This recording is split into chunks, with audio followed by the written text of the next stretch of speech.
In this video, we will be looking at how to use the media library in Brightspace, not only to access previously created media, including videos and audio files, but also to create new videos and screencasts. So in order to access the media library, we're going to go to our navbar and select media library. It is also in the navbar in all of your courses.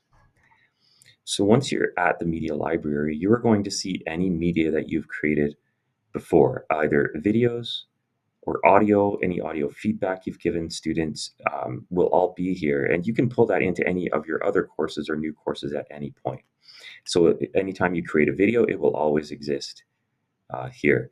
Now, in order to create a video or a screencast, you're going to go to Add Assets.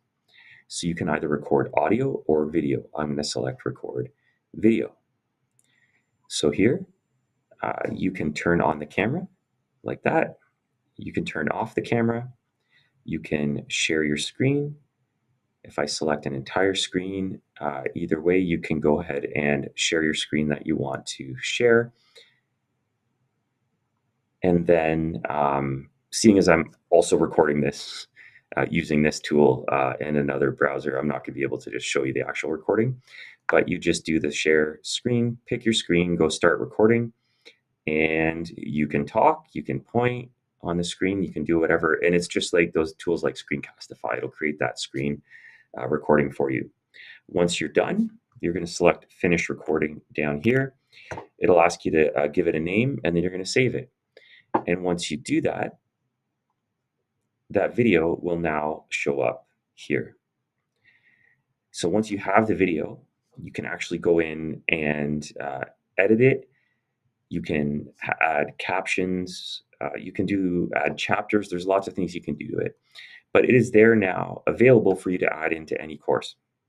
You could also download it as an MP4 file. Say you wanted to edit it using another piece of software. You could download it here. It would be downloaded as an MP4.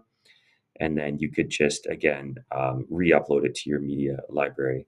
Now, you can see I've also got videos created here previously. If you wanted to add a video to a course, for example, you can do it anywhere. You can do it in announcements. You can do it in content.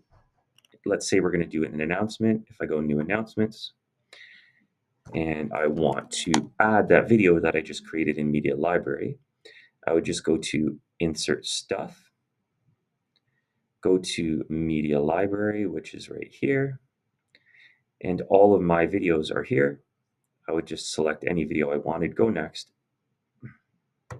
and insert, and the video is now there.